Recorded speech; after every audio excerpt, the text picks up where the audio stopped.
Peter Devereaux. You know what we used to call you? The November Man. Because after you passed through, nothing lived.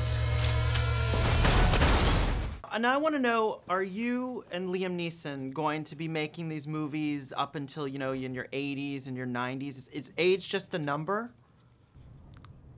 Age can be just a number, but time plays different, has different rules to body, mind, and heart, and there comes a time to walk away. So I feel like I've got in here under the wire, and it's always a gamble making these types of movies. It's always, you know, it's a crapshoot every time you go out. But The November Man is something that's been close to my heart for the last 5 years. We finally got to make it, and this is the time for it to be seen.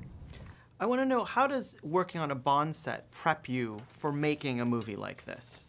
Oh, it's when you enter into the world of James Bond and making that kind of movie, it's kaleidoscopic, it's intense, hugely intense, hard work.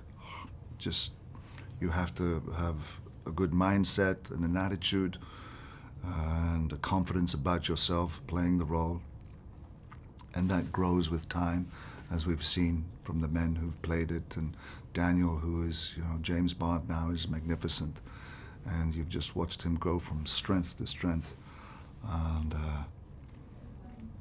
so for me to come to something like this and to enter back onto the stage in the espionage game, all of that knowledge comes into play.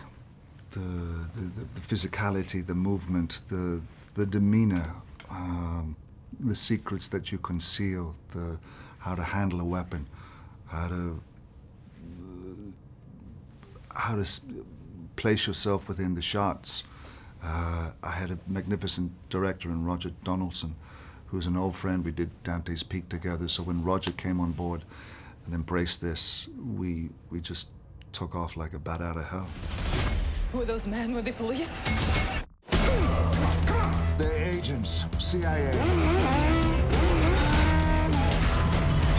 And this kid is the best assassin I've ever trained. We're gonna play a little game. You bring out the best in me. So I want to know, you know, over the years, you know, Remington Steele, Bond, this, having handled a gun so many times, how good of a marksman are you? Like, could you go to the shooting range and really, like, throw down? Mm-hmm. I'm good. I got a good eye. Steady hand. You know, every time you pick up a gun, you're going to be nervous. They make you shake. So, because they're powerful. So, you know, I was going to go into the Army when I was a young lad. I was in the Army Cadets, and I was marksman. If I was in peril, could I trust you? Could you save me? Possibly. Yeah, if you behave yourself. I want to know, you know, is there a message here, or is this a fun, you know, popcorn flick, or is there kind of a subtext here? Well, this script was written and was on the desk. There were variations on the theme, but our timing with this movie and the geopolitical state we find ourselves in now in our relationship with Russia, it has a certain timeliness to it. And that's just sweet luck for us as filmmakers.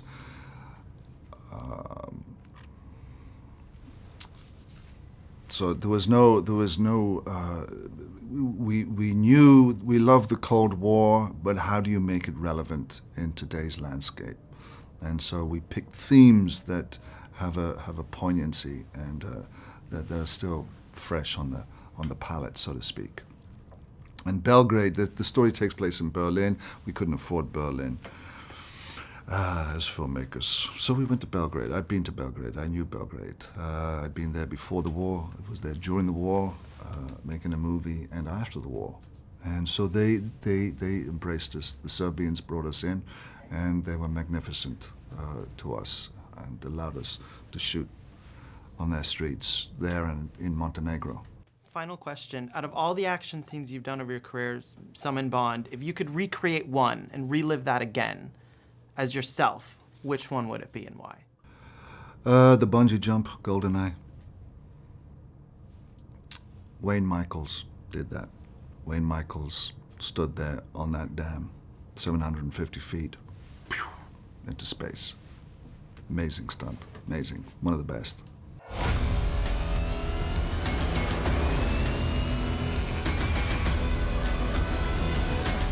Do you have any idea who you're working for? Hey, why don't you come in? We'll talk about it. I don't know if he's too in your head, and maybe you're mad because you never had a daddy. I'll get him. Tell me about your target. Male, old, used to have skills. Used to.